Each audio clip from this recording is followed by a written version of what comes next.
رب العالمین والصلاة والسلام علی رسولہ الامین وعلی آلہ واصحابہ اجمعین وبعد۔ حدیث جبرائیل کی شرح چل رہی تھی آپ کے سامنے، اور پھر سے میں آپ کو یاد دلا دوں حدیث جبرائیل۔ عمر بن خطاب رضی اللہ تعالیٰ عنہ حدیث کے راوی ہیں، وہ کہتے ہیں کہ ہم اللہ کے رسول صلی اللہ علیہ وسلم کے ساتھ بیٹھے ہوئے تھے، اسی دوران ایک آدمی آیا جو انتہائی سفید کپڑے اور اس کے بال انتہائی سیاہ کالے تھے۔ وہ آیا اور آتے ہوئے سیدھا اللہ کے رسول صلی اللہ علیہ وسلم کے پاس پہنچا اور آپ سے بہت قریب، یہاں تک کہ اس کا گھٹنا اللہ کے رسول صلی اللہ علیہ وسلم کے گھٹنے سے بالکل ٹچ کرتا ہوا، اور آ کر کے اپنے دونوں ہاتھ اللہ کے رسول صلی اللہ علیہ وسلم کے گھٹنے پر رکھ دیے اور سوال کرنا شروع کیا۔ سب سے پہلا سوال کیا اسلام کے بارے میں کہ اسلام کیا ہے، تو اللہ کے رسول صلی اللہ علیہ وسلم نے اسلام کے ارکان بتائے اور کہا ان تشہد ان لا الہ الا اللہ وان محمد رسول اللہ وان تقیم الصلاة وتؤتی الزکاة وتصوم رمضان وتحج البیت ان استطعت الیہ سبیلا، کہ تم شہادت، سب سے پہلے کلمہ شہادت اسلام میں، اس کے بعد اقامت صلاۃ، نماز قائم کرنا، زکوٰۃ دینا، رمضان کے روزے رکھنا اور بیت اللہ کا حج کرنا اگر طاقت ہو تو۔ اس کے بعد ایمان کے بارے میں سوال کیا تو آپ نے ایمان کے ارکان بتائے اس میں، اور کہا ان تؤمن باللہ وملائکتہ وکتبہ ورسلہ وبالبعث، اور بعض روایتوں میں ہے وبلقائہ، اور بعض روایتوں میں ہے وبالیوم الآخر وبالقدر خیرہ وشرہ، کہ ایمان لاؤ اللہ پر ایمان لانا، اللہ کے فرشتوں پر ایمان لانا، اللہ کی کتابوں پر ایمان لانا، اللہ کے رسولوں پر ایمان لانا۔ یہ 4 پوائنٹس آپ کے سامنے آ چکے تھے، اب 5ویں پہ ہمیں داخل ہونا ہے، اسی لیے میں نے تینوں روایتیں آپ کے سامنے پیش کی۔ بعض روایتوں میں ہے وبالبعث، بعض روایتوں میں ہے وبلقائہ، اے وبلقاء اللہ، اللہ تبارک و تعالی سے ملاقات پر ایمان رکھنا، اور بعض روایتوں میں وبالیوم الآخر، یوم آخرت پر ایمان رکھنا۔ روایتیں سب اپنی جگہ پر صحیح ہیں، اور جن راویوں نے اسے روایت کیا انہوں نے اس کو کہتے ہیں روایت بالمعنی، معنی کے لحاظ سے اسے روایت کیا ہے، اپنی جگہ پر سب صحیح ہے، اور ساری روایتوں سے مراد ایک ہی چیز ہے، وہ یہ ہے کہ موت اور مرنے کے بعد کی جو زندگی ہے برزخ سے لے کر کے آخرت تک، یہ پوری زندگی اس پر ایمان رکھنا، اس پر ایمان رکھنا، چاہے وہ بعث کے لفظ سے ہو۔ بعث کا مطلب ہوتا ہے مرنے کے بعد دوبارہ اٹھایا جانا، قیامت اور قیامت کے بعد کے احوال، یا بے لقائے ہی ہے، اور لقاء اللہ سے ملاقات سے مطلب یہ ہے کہ کسی انسان کی موت آ جائے، مرنے کے بعد ہی کی جو زندگی ہوتی ہے اسی میں یہ باتیں آتی ہیں پھر اللہ تعالیٰ سے ملاقات کے تعلق سے۔ اور یوم آخرت جب کہا جاتا ہے تو کسی بھی انسان کا جو آخری دن ہے دنیا کا، یہی اس کا یوم آخر ہے ہر انسان کے لحاظ سے، اور پوری دنیا کے لحاظ سے یوم آخر ہے وہ دن جس دن قیامت قائم ہو جائے گی۔ تو یہ یوم آخر پر ایمان لانا ہر انسان کے لحاظ سے بھی ہے اور پوری دنیا کے لحاظ سے، اسی لیے اس ایمان میں پوری بحث آپ کے سامنے ترتیب سے آئے گی انشاءاللہ۔ یعنی یہ بحث کہاں سے شروع ہوگی؟ موت سے لے کر کے موت کے بعد کی پوری زندگی، قیامت اور قیامت کے بعد سے حساب و کتاب، یہاں تک کہ جنت اور جہنم میں داخل ہو جائے، تب تک کے جتنے بھی مسائل ہیں انشاءاللہ اس ایمان بالیوم الآخر میں آپ کے سامنے آئیں گے اسی ترتیب کے ساتھ۔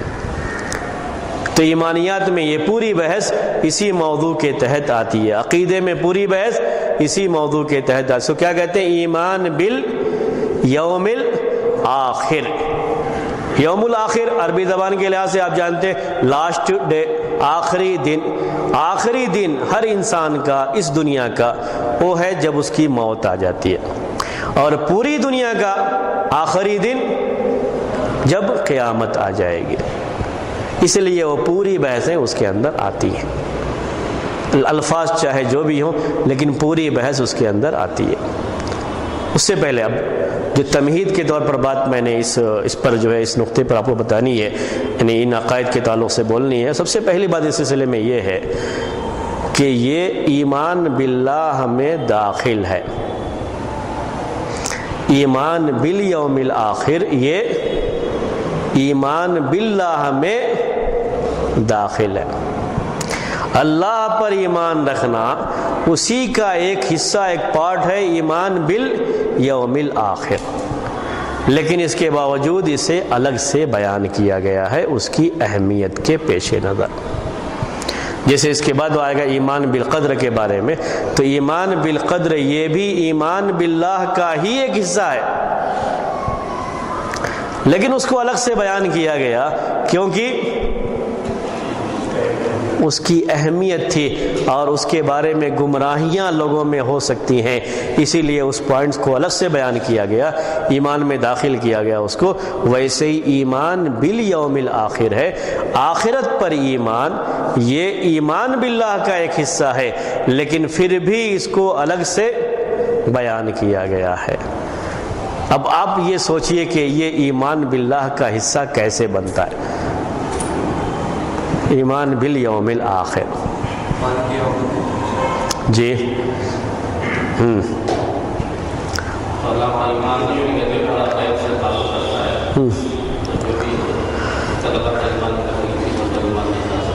فرشتوں پر ایمان بھی ویسے سارا پھر ایمان ویسے غیب سے کہیں گے تو ہاں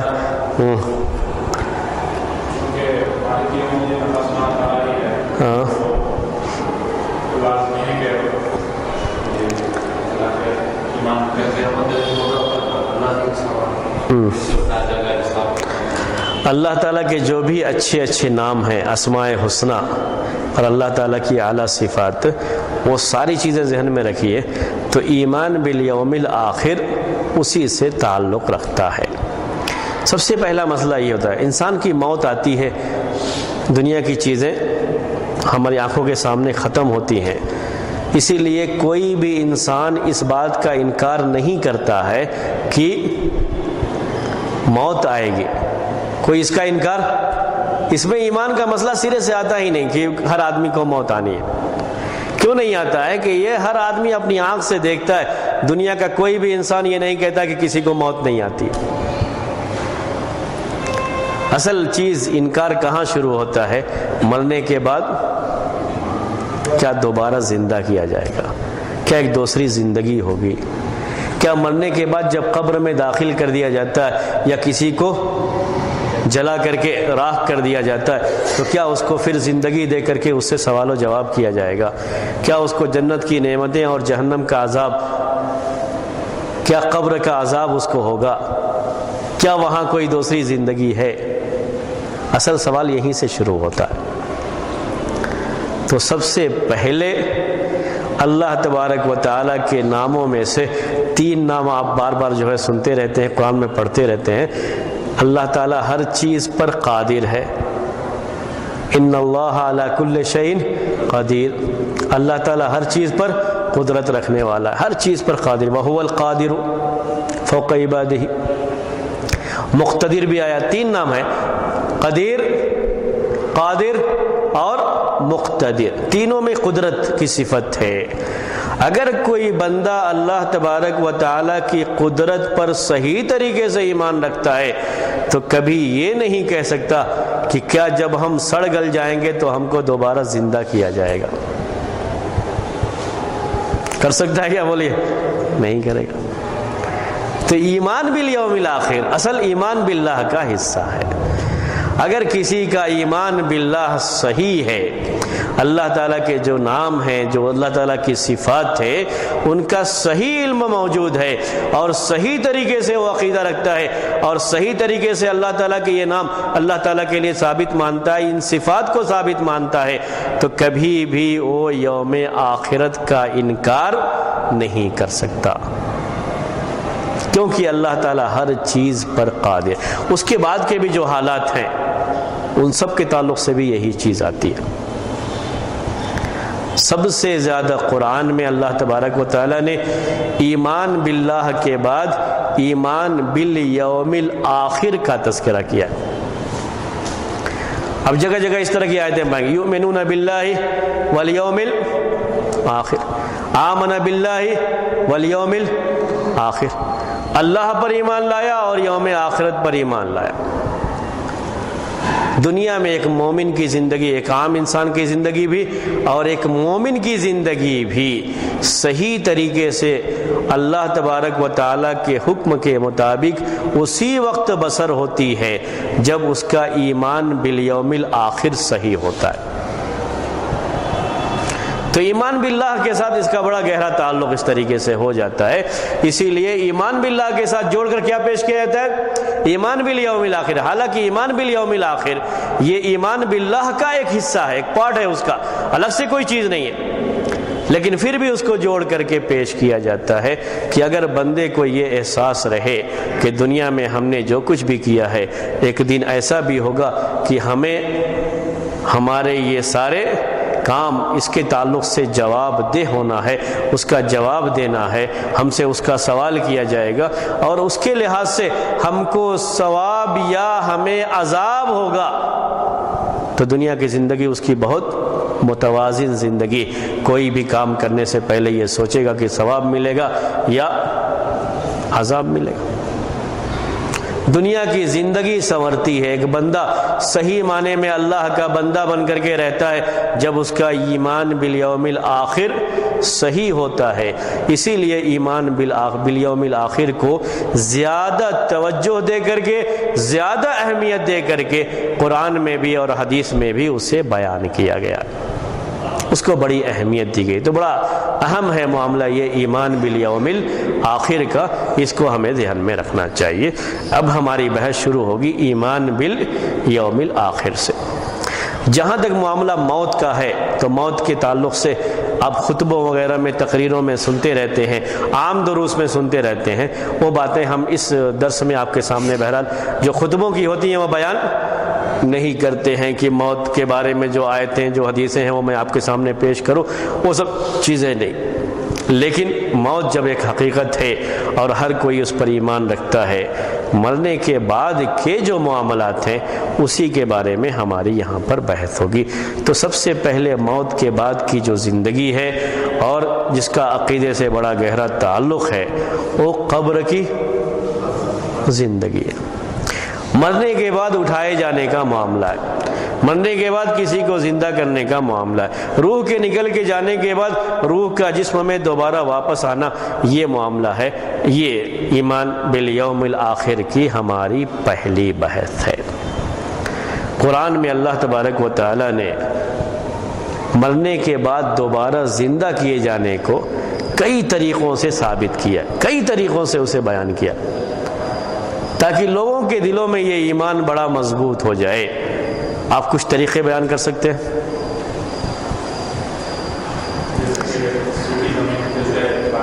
جیسے ایک مثال پیش کی قرآن میں اللہ تبارک و تعالی نے کہ زمین بالکل سوکھی ہوئی رہتی ہے اور اس کے جو پودے ہیں سب مرجھا چکے ہوتے، سوکھ چکے ہوتے ہیں، اسی زمین پہ جب بارش ہو جاتی ہے دوبارہ تو پھر سے یہ پودے لہلہا اٹھتے ہیں۔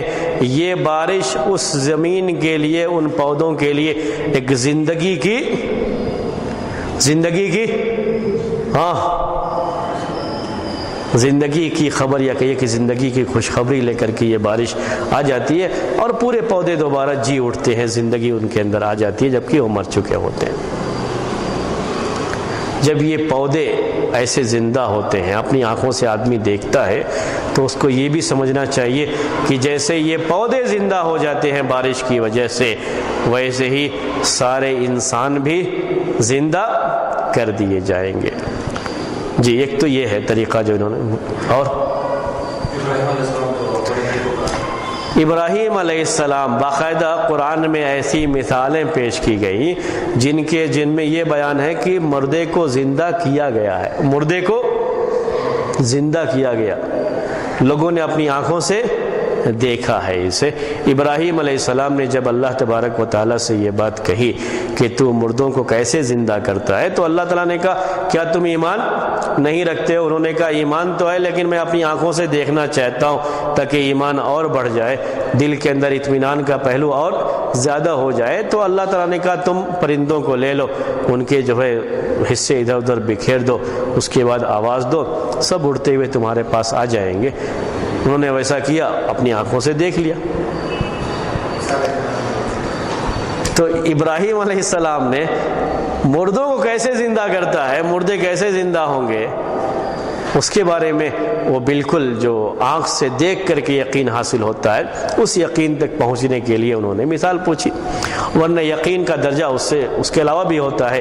یقین ان کو پہلے بھی تھا، ایمان پہلے بھی تھا، لیکن اپنی آنکھ سے دیکھنے کا جو یقین ہوتا ہے اس درجے کو پہنچنے کے لیے انہوں نے مطالبہ کیا تھا، کیونکہ یہ ایمان انسان کی زندگی میں بڑی اہمیت رکھتا ہے، بڑی اہمیت رکھتا ہے۔ اس کے علاوہ سورہ بقرہ میں سورہ بقرہ میں بھی ہے، نہیں وہ پورا جو ہے گائے کا جو قصہ ہے وہ اسی لیے تو بیان کیا گیا ہے نا،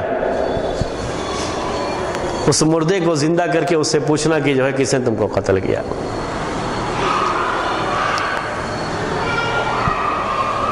عیسیٰ علیہ السلام اللہ تعالیٰ کے حکم سے وہ ایک محدود پیمانے پر ان کو یہ معجزہ دیا گیا تھا، اور اس حد تک یعنی بہت ہی لمٹ کہہ لیجیے کہ اس کی تھی، اس حد تک وہ جو ہے وہ کام کرتے تھے۔ یہ ہے کہ باقاعدہ دنیا میں مردے کو زندہ کر کے ایسی مثالیں پیش کی گئی کہ مردوں کو زندہ کیا گیا، دوبارہ ان کو زندہ کیا گیا، اس کے ذریعے سے ثابت کیا گیا۔ یہ سب ملا کر کے ایک ہوا۔ تو پہلے والا ایک بارش کے ذریعے سے کیسے پودے اس کے بعد زندگی ان میں آ جاتی ہے، ایک مثال وہ، اور دوسری مثال یہ جی۔ اب تیسری مثال جو قرآن نے ثابت کیا ہے مرنے کے بعد زندہ ہونے کو، جو دلائل دیے ہیں۔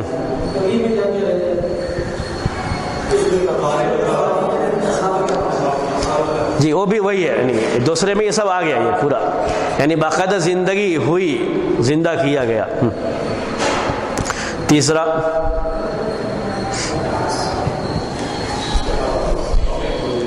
ہاں یہی کہ اللہ تعالیٰ نے کیسے ثابت کیا ہے۔ تیسرا یہ ہے کہ اللہ تبارک و تعالیٰ نے انسان کے پیدا ہونے کو بیان کیا۔ اللہ تعالیٰ خالق ہے، اس نے پیدا کیا، اور جس نے پہلی مرتبہ پیدا کیا، کیا اس کے لیے دوبارہ پیدا کرنا مشکل ہوگا؟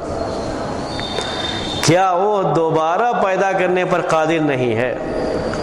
وہی قدرت والی بات میں نے آپ سے کہا، جو القدیر، القادر اور المقتدر، اللہ تعالیٰ کے جو یہ تین نام، اور اس میں جو قدرت کاملہ کی صفت ہے، یہی اہم چیز ہے۔ یہ اس پر اگر ایمان صحیح ہے تو ایمان بالیوم الآخر خود بخود صحیح ہو جاتا ہے۔ تو اللہ تعالیٰ نے اسی کے ذریعے سے ثابت کیا ہے کہ جس ذات نے پہلی مرتبہ پیدا کیا، کیا اس کے لیے دوبارہ پیدا کرنا مشکل ہوگا؟ دوبارہ زندگی دینا اس کے لیے مشکل ہوگا؟ جب یہ مانتے ہو، اور یہ سب مانتے تھے مکے کے کفار مشرکین کہ ہم کو پیدا کرنے والا اللہ تعالیٰ ہے، جب اس نے پہلی مرتبہ وجود بخشا ہے تو دوبارہ وجود بخشنا مشکل نہیں۔ مفسرین کہتے ہیں اس کے بارے میں، صحابہ کرام سے بھی یہ چیز آئی ہے کہ پہلی مرتبہ بھی اس کے لیے مشکل نہیں ہے، لیکن وہ تو ہم کو سمجھانے کے لیے اللہ تعالیٰ کہہ رہا ہے کہ جب تم خود اپنے درمیان اس بات کو جانتے ہو کہ ایک چیز کسی نے ایک مرتبہ بنا لیا، اگر وہ خراب بھی ہو جائے تو دوبارہ بنانا اس کے لیے آسان ہوتا ہے، ویسے اللہ تعالیٰ کے لیے پہلی مرتبہ بھی پیدا کرنا مشکل نہیں تھا، آسان تھا۔ اس کا تو معاملہ یہ ہے کہ جب کسی چیز کو کرنا چاہے تو کن کہتا ہے تو وہ چیز ہو جاتی ہے، ہو جائے تو وہ چیز ہو جاتی ہے۔ تو اس کے ذریعے سے بھی قرآن میں ثابت کیا گیا ہے کہ مرنے کے بعد دوبارہ زندہ کیا جائے گا، کیونکہ اللہ تعالیٰ نے یہ بات کہی ہے، اور یہ اس کے لیے مشکل نہیں۔ کوئی آدمی اس کو مشکل نہ سمجھے، کیونکہ مکے کے کفار مشرکین یہ کہا کرتے تھے کیا ہم سڑ گل کر کے جب ہڈیاں ہو جائیں گے، زمین میں ریزہ ریزہ ہمارا بکھر جائے گا، تو کیا ہم کو دوبارہ زندہ کیا جائے گا؟ کون ان ہڈیوں میں جان ڈالے گا؟ اس طرح کے الفاظ قرآن میں موجود. کون ڈالے گا؟ یہ آپ کہہ دیجئے کہ وہی ڈالے گا جس نے پہلی مرتبہ اسے پیدا کیا تھا. اس کی قدرت پر ایمان نہیں ہے، اسی لیے تم لوگ یہ بات سوچ رہے ہو. اگر اس کی قدرت پر ایمان ہوتا تو یہ سوچ نہیں پیدا ہو سکتی تھی.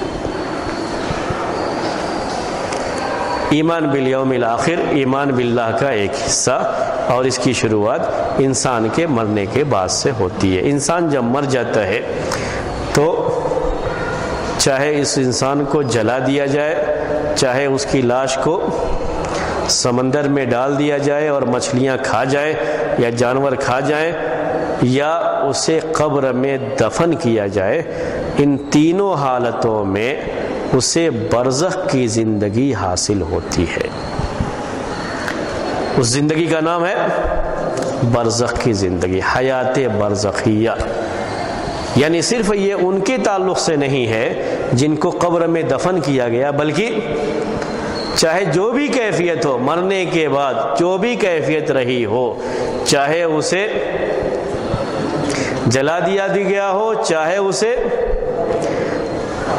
سمندر وغیرہ میں مچھلیاں وغیرہ کھا گئی ہوں، یا اس میں جنگل میں جانور کھا گئے ہوں، یا اس کی لاش کو لا کر کے دفن کیا گیا ہو، تینوں حالتوں میں اب اس کی برزخ کی زندگی ہوتی ہے. برزخ کی زندگی غیب سے تعلق رکھتی ہے.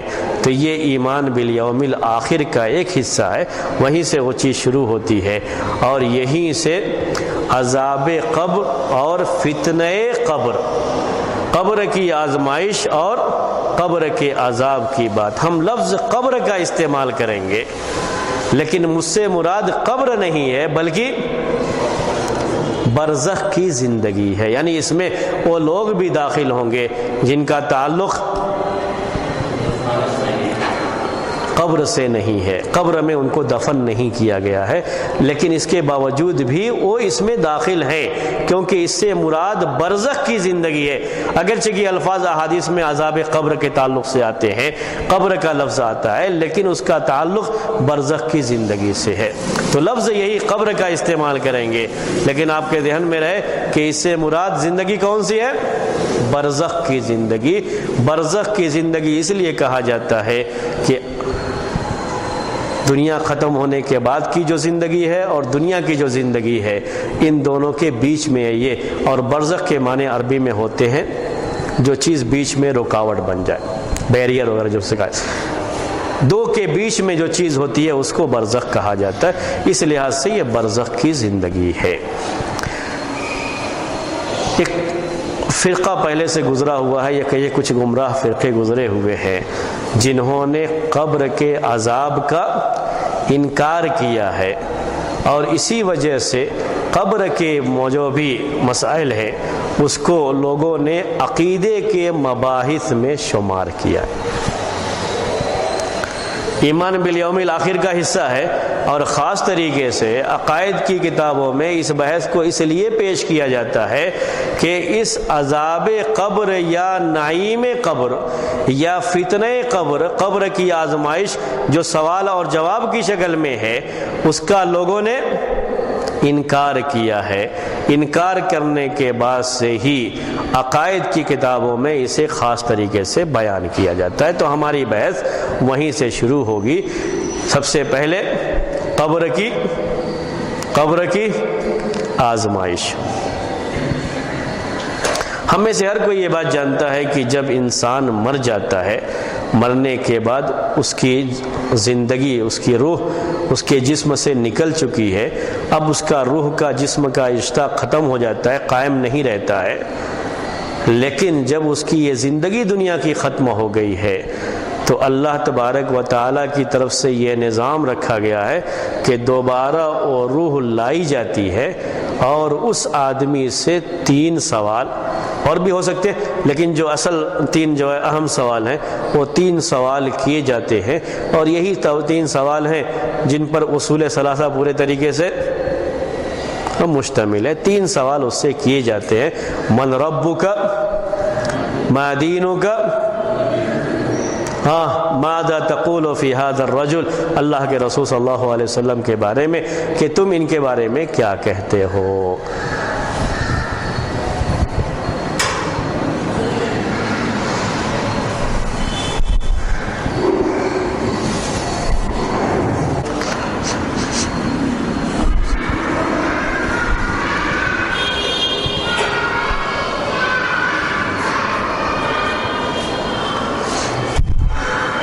دو منٹ میں ذرا بات کو یہ مکمل کر لیتا ہوں، انشاءاللہ آئندہ ہفتے آپ کے سامنے وہیں سے بات شروع ہوگی کہ سب سے پہلے فتنہ قبر کی آزمائش اور اس کے بعد عذاب قبر کے تعلق سے بات آپ کے سامنے انشاءاللہ آئندہ ہفتے آئے گی۔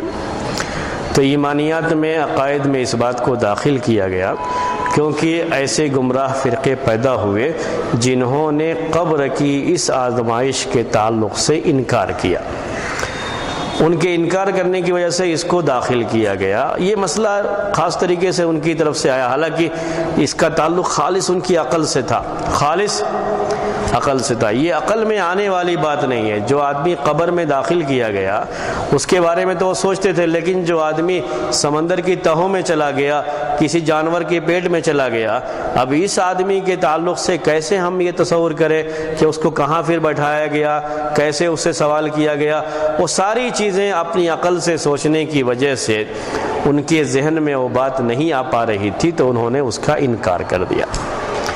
اسی طریقے سے قبر کے عذاب کے تعلق سے بھی ان کا انکار اسی وجہ سے رہا کہ ہم نے قبریں کئی مرتبہ کھود کر کے دیکھیں بعد میں، تو جسم تو ویسے ہی رہتا ہے اور اس میں تو کہیں کوئی عذاب نہیں ہوتا، کہیں کوئی چیز نہیں ہوتی۔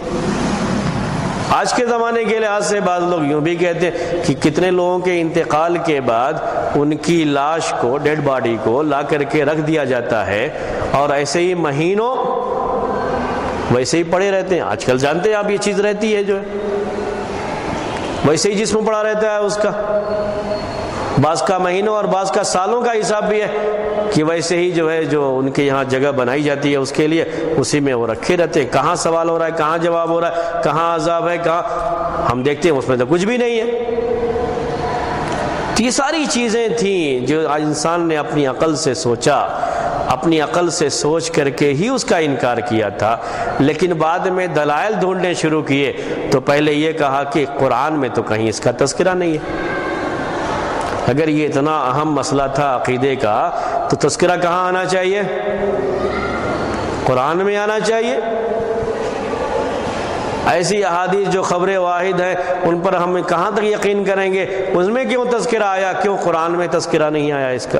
اس طرح کے سوالات، اس طرح کی چیزیں لوگوں کی طرف سے آئیں تو باقاعدہ اسے لوگوں نے عقیدے کی کتابوں میں عقیدے کا موضوع بنایا اور لوگوں کے سامنے یہ چیز تفصیل سے بیان کی جانے لگی کہ فتنہ قبر اور عذاب قبر دونوں کا بیان قرآن میں بھی موجود ہے، دونوں کا قرآن میں بھی موجود ہے، اور جو احادیث آئی ہیں اس سلسلے میں وہ احادیث تواتر کے درجے کو پہنچتی ہیں، متواتر احادیث ہیں، یہ بھی کوئی خبریں واحد نہیں۔ انشاءاللہ آئندہ درس میں آپ کے سامنے اسی کی تفصیل آئے گی۔ میں نے صرف تمہید کے لیے تھوڑی دیر رک کر کے یہ باتیں آپ کے سامنے پیش کی۔ قرآن سے اس کا ثبوت کہاں ہے، کن آیات میں اس کا تذکرہ ہے، اور احادیث جو اس سلسلے میں آئی ہوئی ہیں کتنی کثرت سے آئی ہوئی ہیں اس کا کیا تذکرہ ہے، دونوں تفصیلات انشاءاللہ آئندہ ہفتے آپ کے سامنے آئیں گی۔ آج کا درس اسی پر ختم کیا جاتا ہے۔ سبحانک اللہم و بحمدک، اشہد ان لا الہ الا